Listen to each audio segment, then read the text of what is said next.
मुख्तार की मौत के बाद अब कृष्णानंद राय के भतीजे आनंद राय हमारे साथ इस वक्त लाइव जुड़ चुके हैं। आनंद जी, अब चूंकि मुख्तार की मौत हो गई है, आनंद राय जी हमारे साथ जुड़े हुए हैं।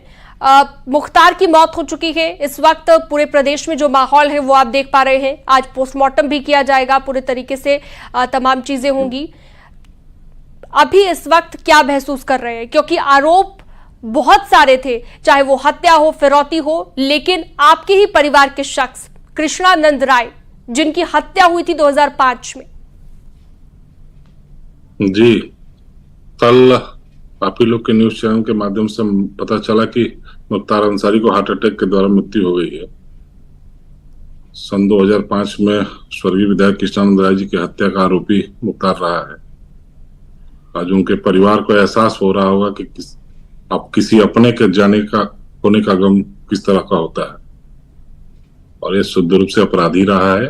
इसके ऊपर कम से कम 50 से 60 मुकदमे हैं उत्तर प्रदेश में, चाहे अन्य प्रदेशों में भी, जिसमें से 25 से 30 केवल हत्याओं के मुकदमे। तो आज वो सारा परिवार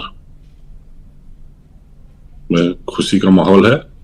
और जिस क्षेत्र से हम लोग आते हैं, मोहम्मदाबाद क्षेत्र में, तो वहां खुशियों का तांता लगा हुआ है। लोग लगातार फोन करके बधाइयां दे रहे हैं कि आज एक आतंक का अंत हुआ, चाहे जिस रूप में हुआ। कल का दिन मुख्तार अंसारी के लिए तय था और वो अल्लाह को प्यारे हो गए। बिल्कुल, अब इस दुनिया में नहीं है मुख्तार, एक माफिया जिसका अंत हो चुका है। एक ऐसा वक्त था जब पूरे इलाके में डंका बजता था और पूरे इलाके में खौफ का माहौल, डर का माहौल देखने को मिलता था मुख्तार अंसारी की वजह से, चाहे वो फिरौती हो, हत्या हो, इस तरह के कई मामले आपने भी देखे होंगे अपने इलाके में भी। और जब हत्या हुई होगी आपके चाचा जी की, उस वक्त भी जो आपके परिवार पर गुजरी होगी वो हम समझ सकते हैं। लेकिन अब जैसा कि आपने खुद जिक्र किया, आतंक का अंत हो गया है, एक माफिया का अंत हो गया है। बात है, आज तमाम ऐसी घटनाएं मुख्तार अंसारी के द्वारा कराई गई हैं। मतलब लगभग 50 से 60 मुकदमे इनके ऊपर है। ऐसे तमाम मुकदमों में दोषी रहे हैं और कई ऐसे मुकदमे जिसमें इनको अभी तत्काल में ही सजा मिली है। अपराध मतलब अपहरण करना, हत्या करना, तमाम वसूली करना, ऐसे ही इनके काम है। और जी, कोई एक ऐसा आप किस्सा अगर बताना चाहें, क्योंकि कहा जाता था कि अपराध का इतना खौफ था कि लोग डरते थे। कोई एक ऐसा किस्सा आप शेयर करना चाहें इस वक्त, क्योंकि बहुत सारे ऐसे लोग अभी सामने आ रहे हैं जिनका ये कहना है कि हमारे साथ भी गलत हुआ था, मुख्तार ने गलत किया था, और मुख्तार के परिवार ने, उसके करीबियों ने, उनका भी एक अलग ही वर्चस्व देखने को मिलता था। तो कोई एक ऐसा किस्सा अगर आप न्यूज़ 18 पर शेयर करना चाहें दर्शकों के साथ।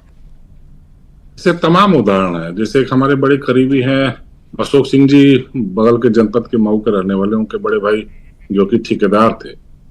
मुख्तार अंसारी के मतलब अवैध पैसा मांगने पर उन्होंने विरोध किया और उनकी हत्या करा दी गई। आज अशोक भाई भी संघर्ष कर रहे हैं मुख्तार अंसारी के खिलाफ, कर रहे थे। खैर मुख्तार अंसारी रहे नहीं, विधायक जी के साथ 6 लोग और मारे गए थे। वो परिवार भी लगातार संघर्ष कर रहा था।